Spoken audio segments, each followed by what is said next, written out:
ማሰብ ያልቻላችሁት ብዙ ስለምትመገቡ ነው። ሰውነት ራሱን በራሱ ማደስ የሚችል ትልቅ ተቋም ነው። የመፍጨት ስርዓት ደግሞ ከ12ቱ ዋና ስርዓቶች አንዱ ነው።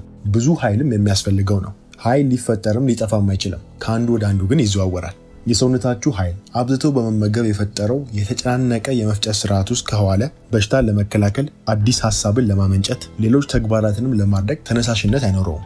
በአጭር ቋንቋ ኃይላችሁ ሙሉ ለመፍጨት ስርዓት ብቻ ነው የሚውለው። ለአብዛኛው ሰው ምግብ ከምግብነቱ ባሻገር አሁን ሱስ ሆኖበታል። ሱሱን ለማስታገስም ሲል ሳይርበው እንኳን ይመገባል። ለዚህ መፍትሄው ጾም ነው።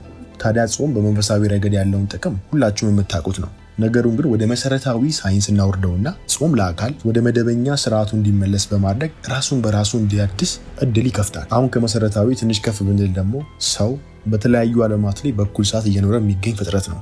ለዚህም ነው በአካላችን ላይ 7 የኃይል ደጃፋት ያሉት። እነኚህ የኃይል ደጃፋት ከማይታየው ዓለም ወደሚታየው ኃይልን በማሸጋገር በሽክርክሪት መልክ ሰውነትን በማደስ ያገለግላሉ። የመፍጨት ስርዓት ላይ የሚውል ኃይል ከማዕከላዊ መሪ ከሆነው ከልብ ደጃፍ በታች የሚገኙት ላይ እንዲያስቀር ነው የሚያደርገው። በዚህም የተነሳ ሰው ተሻግሮ ወደ ልቀት የነቃና ከሚታየው ባሻገር መመልከት የሚችል ግንዛቤ እንዲኖረው ይገድባል። ለመኖር እንበላለን እንጂ ለመብላት ስንል አንኖርም። ሰውም በዳቦ ብቻ አይኖርም።